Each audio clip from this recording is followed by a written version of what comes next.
I searched every dark corner of Reddit to find the most infuriating Am I the A-hole stories. These people aren't just messy, they're full-blown disasters. You're not gonna believe what some of these people did. Let's get into it.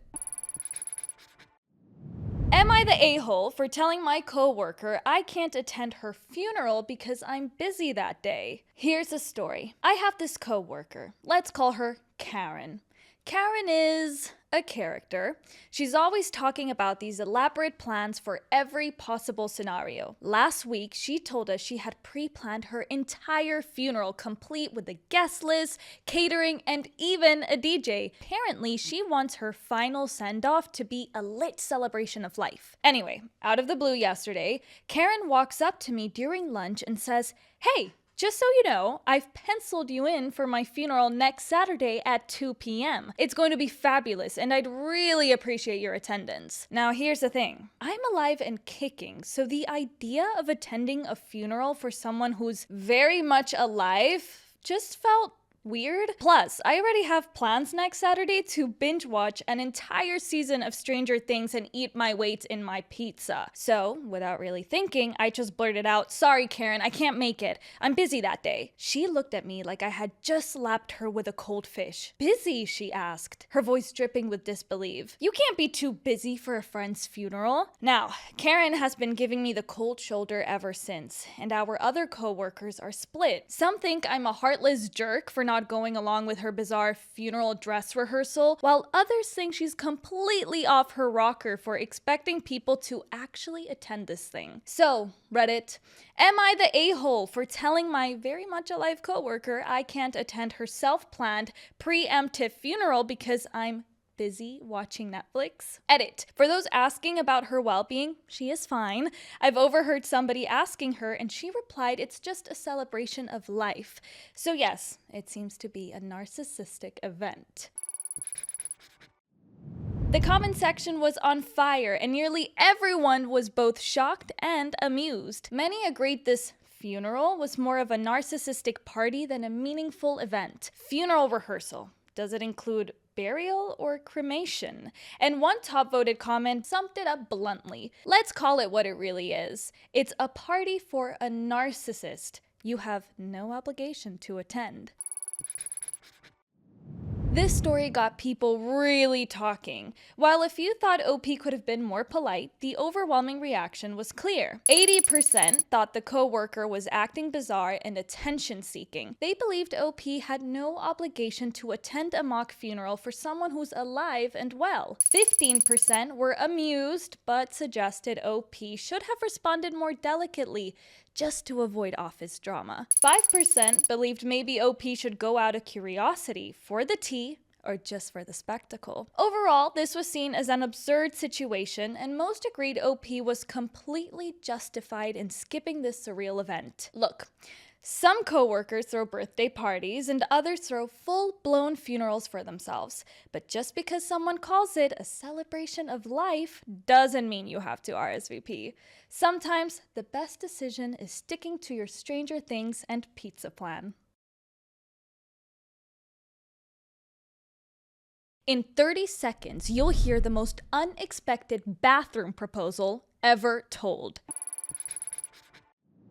Am I the a-hole for marrying a man who proposed to me while I was on the toilet? Here's the story. It's not as bad as it sounds. My friends are just obsessed with that part, I think. Fake names. My 32-year-old female fiance, Peter, 30-year-old male, had arranged a candlelight dinner in a hotel room. There were flowers, rose petals, and music. There was my favorite dinner and my favorite dessert. Peter was in a tuxedo. I was wearing a dress. That evening was so amazing. While I was eating, my IBS started acting up. I ran to the bathroom. It was mortifying, but at least I was comfortable enough with Peter to allow him to come in. I was apologizing for ruining our evening while I was on the toilet, and he said it's okay. I felt like he wanted to ask me to marry him the whole evening.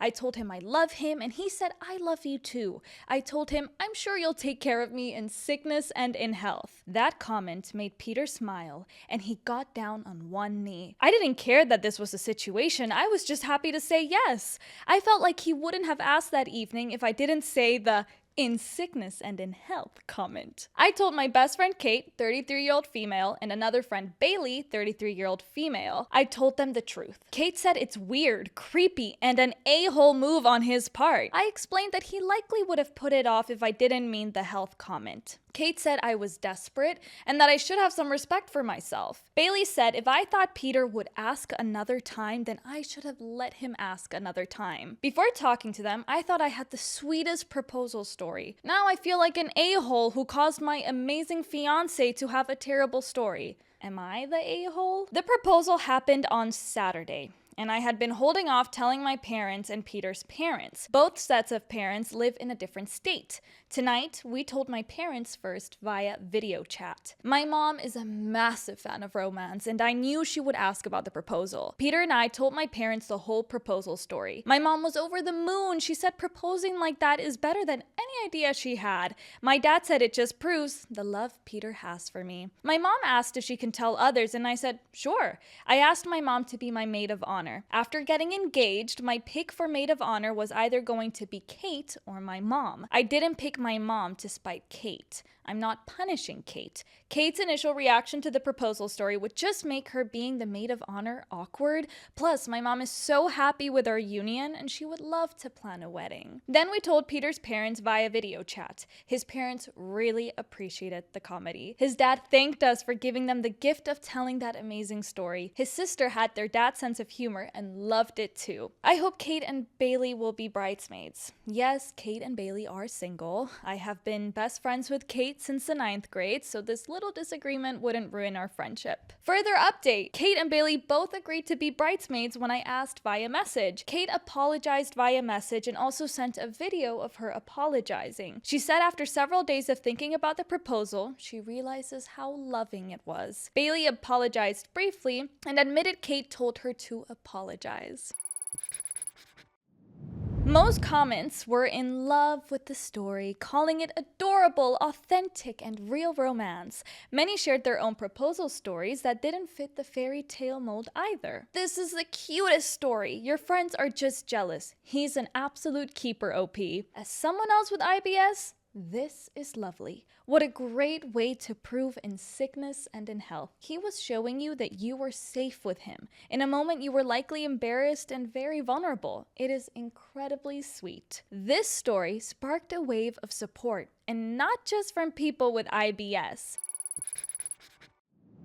The majority of commenters sided with OP and loved how genuine and heartfelt the proposal was. Only a few expressed awkwardness, and those who did still respect her feelings. 90% loved the story and praised Peter for proving he'd love her in sickness and in health. They said it was real love and nothing to be ashamed of. 8% understood the awkwardness of the moment, but still supported the couple's happiness and defended their decision. Overall comment, the interest has spoken. The toilet proposal is officially adorable. Honestly, if someone can propose while you're at your lowest, literally, and still look you in the eyes with love, that's a keeper. Fairy tales don't always come with castles and sunsets. Sometimes they come with tuxedos and IBS. If you've ever thought your partner's hobby was weird, this story will make you rethink everything. Am I the a-hole for throwing out my girlfriend's dolls? Here's the story. My 24-year-old male, girlfriend, 23-year-old female, and I have been together, long distance, for 3 years. We just moved in together. I moved across the country for her after finishing college. I always knew my girlfriend liked creepy stuff like haunted houses and scary movies, but I didn't realize she liked to collect creepy stuff. I'd seen her apartment over video calls, but there was one thing she had neglected to show me: a shelf of creepy dolls. When I was walking through the apartment for the first time, I noticed it in the corner of the living room, and holy smokes! I asked her and she said that she likes thrifting for old abandoned dolls, cleaning them, getting them new clothes, doing their hair, then throwing them on this shelf. Then she started introducing me to them. They all had names, and there were a couple really rough ones that she said she had since she was a kid, or were her mom's or her grandma's. The other 4 were thrifted. She said the ones she thrifts and gets into good enough shape, she gives to disadvantaged kids at the daycare she works at. She only keeps the ugly ones. I thought I'd be okay with it, but every morning I just dreaded looking at them. They made me so uncomfortable. I tried buying her squishmallows, thinking maybe she could collect something more normal. She loved them, but she was still into the dolls. I then suggested she give them to the kids at daycare or display them there, but she was worried they'd be damaged. She realized I didn't like them, so she asked if I wanted her to move them into the closet. I said yes and thought this would be it. Well, one of my friends flew out to visit, and when we were hanging out, he dropped a bowl of popcorn. I asked him to grab the vacuum out of the closet. He almost lost it. The dolls' heads all poked out of the box and stared right at him. Horror movie stuff. I was embarrassed, and my girlfriend was apologetic, but had a bit of a laugh. That was the last straw. The next day was garbage day. I took the box and tossed it while she was away. It's gone. My girlfriend came home and I started sweating. She's been calling and texting, but I want to give her time to cool off. My friend says I'm a bit of a jerk, but I genuinely feel that I had to do it. Update 1, I went home and my girlfriend asked me where her dolls were.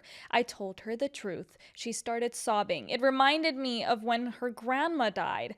That's when it sunk in how badly I messed up. I slept on the couch and started searching the internet for replacements. One of the dolls was handmade by her grandmother. She hasn't broken up with me yet, but I'm expecting it. I plan to keep paying my half of the rent, and I told her I'll pay for replacements. She told me she hadn't forgiven me, but wanted to make it work. But then I showed her this Reddit account. She changed her mind. She broke up with me, but is letting me stay on the couch until I can transfer jobs and fly back home. I'll still pay for the dolls. I now realize my family wasn't sentimental. They threw all away my toys, and when I told them what I did, they said, "It turned out fine," but I didn't. She deserved better. The comment section was furious. Almost everyone agreed that throwing away someone else's sentimental possessions is completely out of line, no matter how creepy the dolls might be. These aren't dolls you can find at Walmart. They belong to her mom and grandma. This is unforgivable. Granted, the dolls would creep me out too, but you don't throw away someone else's stuff. If you're that uncomfortable, move out. He knew this would hurt her. The whole post was just performative so that he could try to defend himself after. This story really hit a nerve with readers. The moment he admitted to secretly throwing away something so sentimental, most people were completely done with him. 90% strongly disagreed with OP, calling him selfish, controlling, and emotionally clueless. 7% acknowledged that dolls can be creepy, but said that doesn't justify what he did. Reddit was nearly unanimous. This wasn't just a mistake. It was a deep betrayal of trust and empathy. This is a reminder that understanding someone else's weird little quirks isn't just part of love. It's the whole point. You don't have to get someone's sentimental stuff to respect it. And if you don't, well, maybe they're not the one for you. If you think snacking on veggies is harmless, wait until you hear this cucumber drama.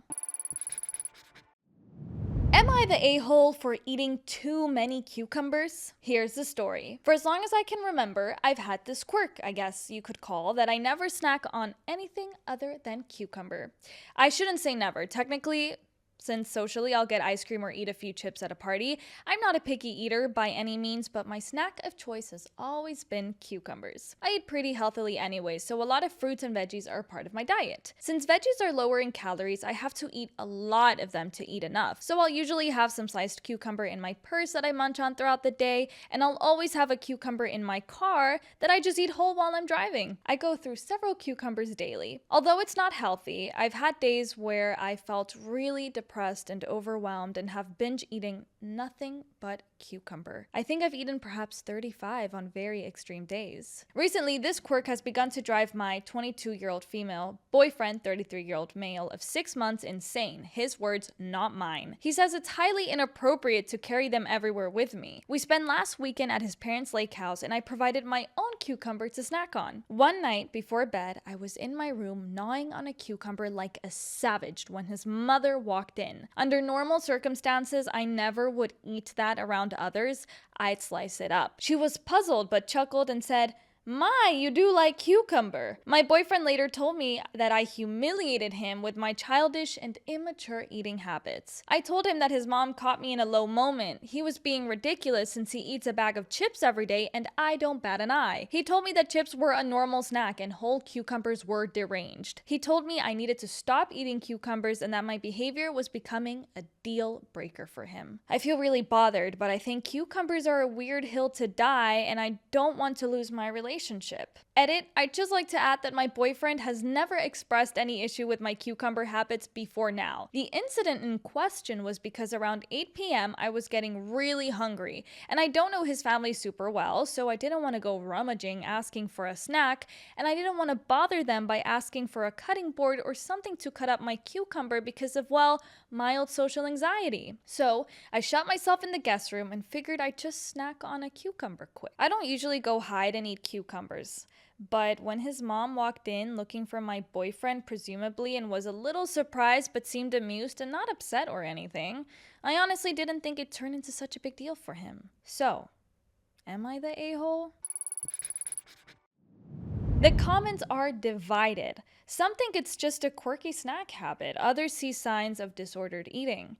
Most agree the boyfriend was controlling and overreacted. One user says, "It's not usual, but people have quirks. If he's controlling about cucumbers, find a man with bigger concerns in life." Another user joked, "Are we talking slicing 𝐥𝐤𝐤𝐞s, 𝐾𝐵s, gherkins? There's a big difference between 35 gherkins and 35 English cucumbers. There's almost 41 feet of cucumber on a bad day." Another user said, "I have nothing against age gaps, but calling a 22-year-old childish for eating cucumbers is manipulative." The comments created a fascinating mix of opinions. 60% of commenters supported OP and said she wasn't the problem. They criticized the boyfriend for being judgmental and controlling. 25% suggested OP may have disordered eating habits and encouraged her to explore it with a doctor or a therapist, not out of judgment, but out of concern. 15% were neutral or mixed. They didn't think eating cucumber was inherently wrong, but noted the frequency and volume raised questions. Overall, most people believe eating cucumbers is quirky, but harmless, and that the boyfriend's extreme reaction says more about him than it does about her. If loving cucumbers is wrong, then maybe it's time to reevaluate what normal really means. Whether it's chips, carrots, or 35 cucumbers, what matters most is how we support each other, not control each other's snacks. And if cucumbers are a deal breaker, maybe he was the wrong choice to begin with. Ever wondered what happens when someone mocks their partner's creativity? This story has the answer. Am I the a-hole for making fun of my girlfriend for writing fan fiction and claiming it's actual writing? Here's the story. My girlfriend Abby, 31-year-old female, and I, 33-year-old male, have been together for a few months, and this Easter, I was going to introduce her to my family. We haven't moved in together yet. Abby is quite smart. She has a PhD and works in her field. I only have a BA, so you can imagine my surprise when a hot and smart woman wanted to date me. Anyway, I digress. Abby's passion is writing, although she's never allowed me to read anything she wrote. She dreams of writing a book and says she's practicing and trying to draft things. One day, I was staying over and fell asleep, and she went to her office to write. When I woke up, I peered over her shoulder when she was writing and saw names that sounded familiar. I asked her about this, and sure enough, she admitted to writing fan fiction. Apparently, she already wrote 100,000 fan fiction and is working on her third one. She says it's writing practice and she loves it. I told her it's cringy, and if she was serious about her book, she'd write it by now because she's pretty much already wrote 2 books if only they weren't fan fiction. She got silent and told me to leave her alone. When I introduced her to my family, I mentioned that she has a PhD. My brother and sister got impressed and asked about it. Abby tried to tell them, but I interjected and told them not to be so impressed because she wastes her time writing silly fan fiction, so I don't know how she even got her doctorate. It was meant to be a joke, but Abby was angry. She called me an a-hole. She wouldn't talk to me for the rest of the day and asked me to drive her home. I tried to come in, but she told me she wanted to be alone and write her fan fiction. I told her she was childish, but left anyway. I haven't heard back from her since then, and I told my sister, and my sister agreed with Abby. I tried to call Abby, but she texted me with a-hole and nothing else. My sister thinks I owe Abby an apology, but I don't think I did anything wrong, and yet Abby is annoyed. Was I really the a-hole here? The Reddit comments were intense. Almost no one took the writer's side. Most thought he was completely out of the line. One user said, "We're surprised too, but thankfully she's seen the light and broken up with you." Another user added, "Thinking you're still dating somebody who has clearly broken up with you is certainly more cringe than writing fanfiction." And another user wrote, "Fanfiction is writing. She typed out words into a story and all of that. You should encourage people with their passions, not belittle it." This threaded thread had one of the most clear-cut verdicts we've ever seen. 90% of commenters strongly disagreed with the writer. They felt he was jealous, insecure, and disrespectful, especially for mocking her in front of her family. 10% suggested the story might be exaggerated, but even then agreed that the behavior was awful. Overall, Reddit stood behind Abby. Writing is writing, and supporting your partner's hobby should be the bare minimum. Here's the bottom line. If someone you care about shares a passion with you, respect it. Abby is writing thousands of words because she loves it. That's something to celebrate, not tear down. If you're lucky enough to date someone who's brilliant and creative, your job is to cheer them on, not make jokes at their expenses. If you've ever struggled with your partner respecting your time, this story is for you. Am I the a-hole for not hosting a party my wife planned earlier this week when I had planned long ago to only play video games this weekend? Here's the story. Zelda: Tears of the Kingdom came out today on the Nintendo Switch, and I've been looking forward to it for years. Zelda has always held a special place in my heart. It helps me escape the routine of adult life, working full-time and paying bills. It's just me and my wife, no kids. About 6 months ago, I told her I'd go full hermit mode for the game's release weekend. I added the launch date to my calendar and took time off work to enjoy it. Earlier this week, I reminded her again, but then she scheduled a movie night with our neighbors for the same night. Still, I made sure the house was clean, did the dishes, did 4 loads of laundry, and reorganized the linen closet. Right before the movie, I paused my game, made popcorn, set up the theater room, and welcomed the guests. After the movie, I came back out to say goodbye to everyone and helped clean the kitchen. Now, my wife is upset that I stayed downstairs playing while she hosted the movie night. She says it was weird that I didn't join and called it just a stupid video game. I reminded her that I'd been upfront about my plans for months. So, am I the bad guy? Most people in the comments think that the husband did nothing wrong. They praised his planning, communication, and the fact that he still helped with the movie night even though it was scheduled over his weekend. One user was impressed by how thoughtful he was. "I can't believe the lengths OP went to help with this movie night. What a gracious and kind husband." Another commenter pointed out how dismissive the wife was being. If it's just a stupid video game, then it's just a stupid movie. And some users suspected her scheduling was intentional. "She arranged this knowing your plans. You even took breaks to help her and clean. She's being completely unreasonable." This story sparked overwhelming support for the husband. The Reddit crowd saw his actions as respectful, thoughtful, and very clearly communicated. So 93% of commenters sided with the husband. They felt he did everything right. He planned ahead, communicated, helped out, and respected his partner even when she didn't return the favor. 5 to 7% expressed mixed opinions. A small number believed the wife might have felt left out or was seeking connection, but agreed she chose the wrong approach. And 1 to 3% disagreed with the husband. Only a few people thought he should have paused his hobby to prioritize the movie, but even they admitted he was unusually helpful and supportive. What started as a hobby conflict turned into a clear-cut lesson in respect and boundaries. Most people saw the wife's actions as controlling and unfair. When someone tells you that something matters to them, especially for months, you respect that. You don't plan over it, and you definitely don't guilt them for sticking to it. That's not love. That's control.